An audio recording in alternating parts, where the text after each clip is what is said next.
Olá pessoal, bom dia, boa tarde, boa noite a todos. No vídeo de hoje nós vamos dar prosseguimento ao estudo do procedimento especial do inventário e partilha.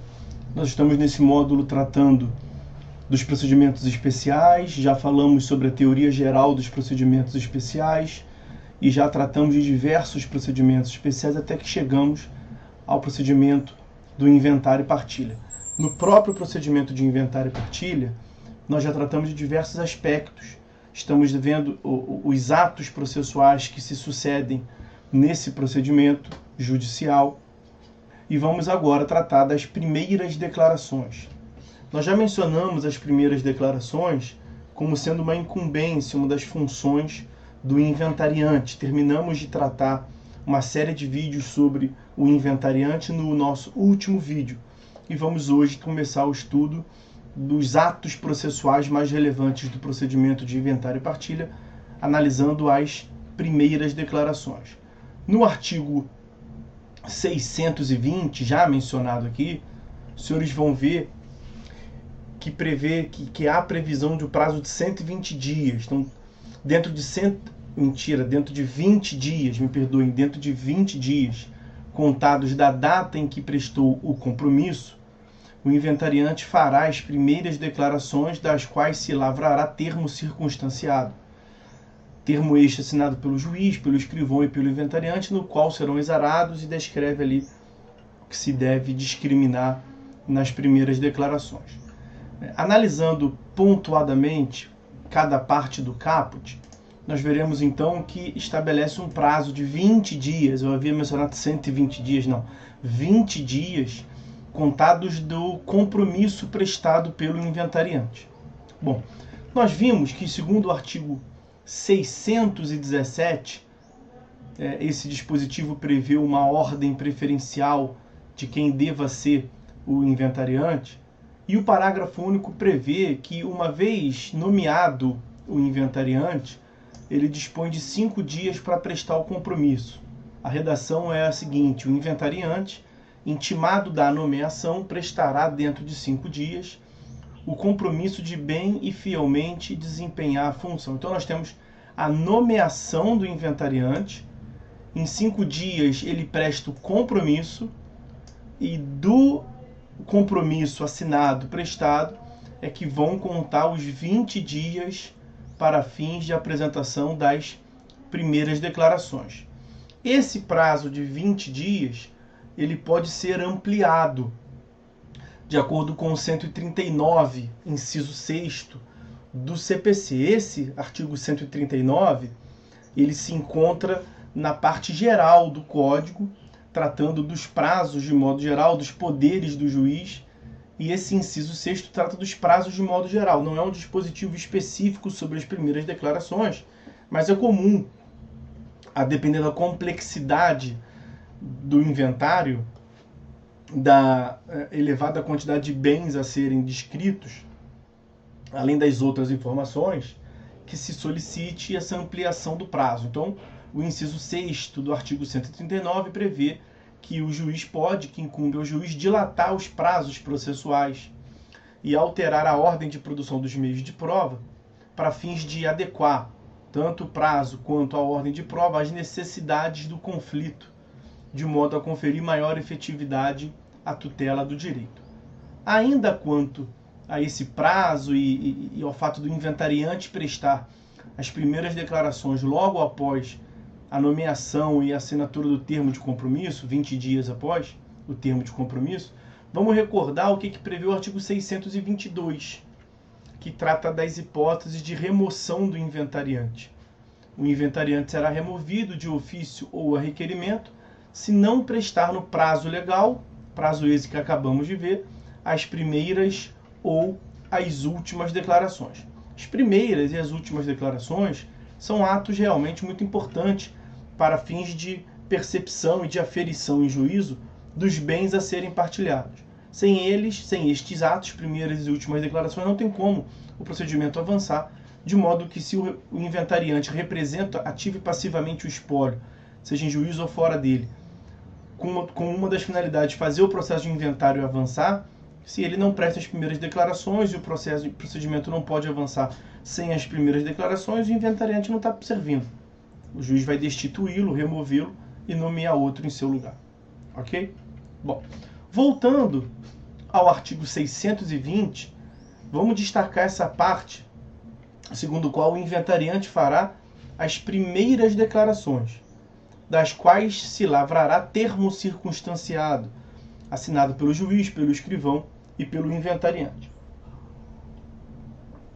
Perceba, o inventariante, ele não é tido apenas como uma parte do processo e que pode ser representada pelo seu advogado. O inventariante, ele exerce um munus público, de administrar, de cuidar, de preservar, conservar os bens do espólio e representar o espólio em juízo ativo e passivamente, como eu lhes disse, e nós analisamos nos vídeos anteriores. Então, o caput prevê que as primeiras declarações por ele apresentadas serão assinadas pelo juiz, pelo escrivão e pelo inventariante em um termo circunstanciado. Mas percebam que o parágrafo 2º do próprio artigo 620 vai descrever que essas primeiras declarações podem ser prestadas mediante petição, que acaba sendo o mais comum na prática. Prestada mediante petição, firmada por procurador com poderes especiais, o advogado com poderes especiais, a qual o termo se reportará. Então, constando de uma petição, o termo vai se reportar, mencionar as folhas dos autos em que aquela petição consolida os bens, e aí fica a formalização desse jeito. Ok? Agora, o termo e as primeiras declarações devem descrever os bens, devem descrever os herdeiros, os sucessores, lato sensu, e devem descrever também o autor da herança, o de cujo, né, o falecido, aquele que originou o direito sucessório, a sucessão dos bens. Então, das primeiras declarações e, correspondentemente, do termo circunstanciado, serão exarados, e aí a lei vai nos dizer o que precisa. Resumidamente, é a descrição do autor da herança, dos sucessores e dos bens do espólio. Vamos ver.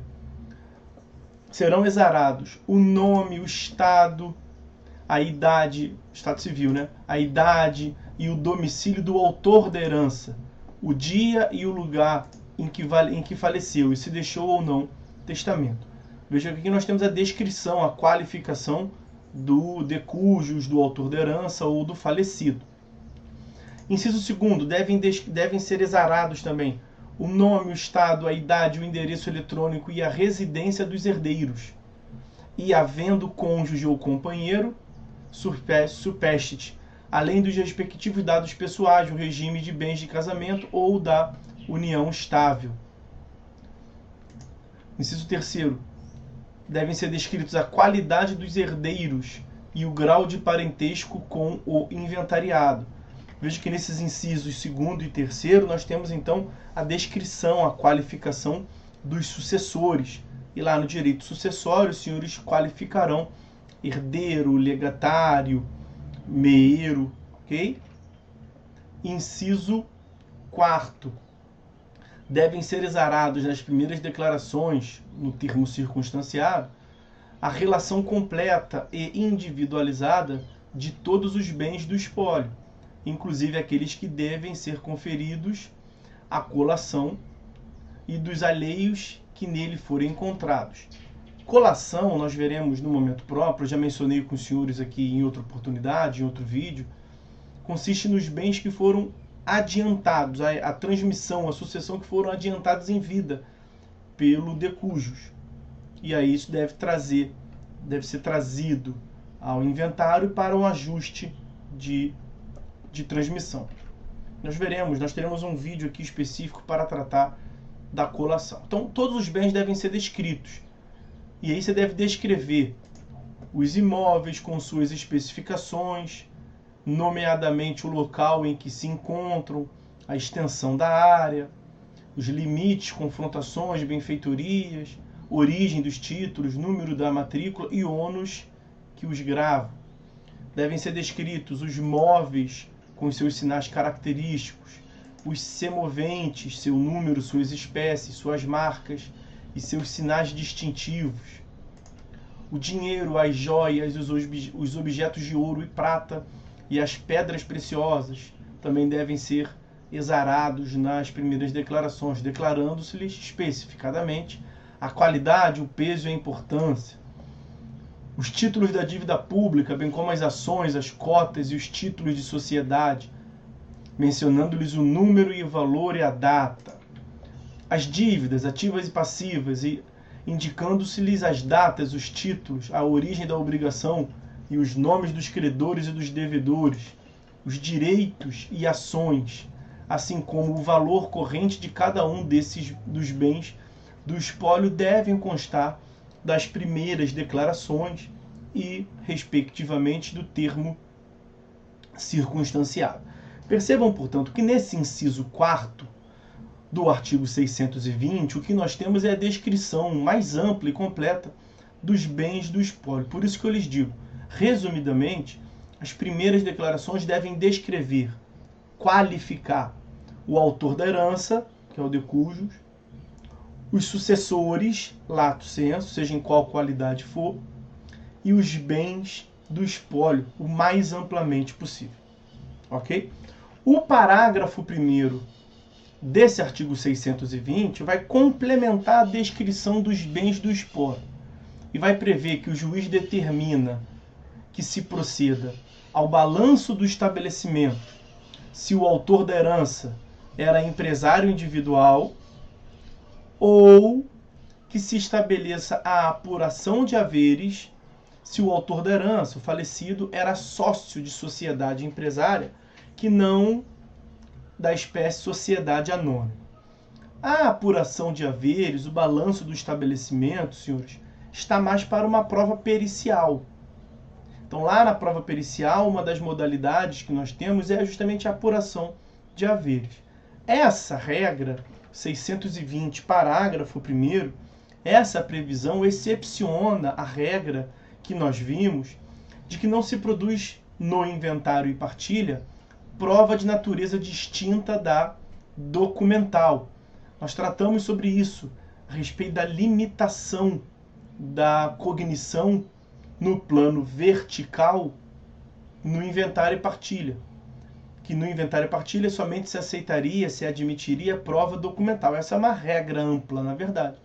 Nós temos aqui uma exceção. Aí vai depender do autor da herança ser empresário individual ou ser sócio de uma sociedade empresária que não seja sociedade anônima. Nesses casos, nós teremos a discriminação de do quanto que representa aquela sociedade que o de cujos fazia parte. Nesse sentido, vale mencionar aqui a súmula 265, o enunciado da súmula de número 265 do STF. Ela prevê que na apuração de haveres não prevalece o balanço não aprovado pelo sócio falecido, sócio excluído ou sócio que se retirou. Então será necessário a realização, nesses casos, de uma outra apuração de haveres que não prevalece aquela não assinada, não aprovada pelo sócio falecido excluído ou que se retirou. Ok?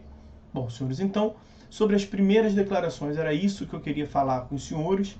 Nós vamos prosseguir no próximo vídeo, ainda tratando do procedimento do inventário e partilha. Nós falaremos sobre a citação e a impugnação depois dessas primeiras declarações, tá certo? Então, meus amigos, é isso. Por hora é só. Fiquem todos com Deus e até a próxima.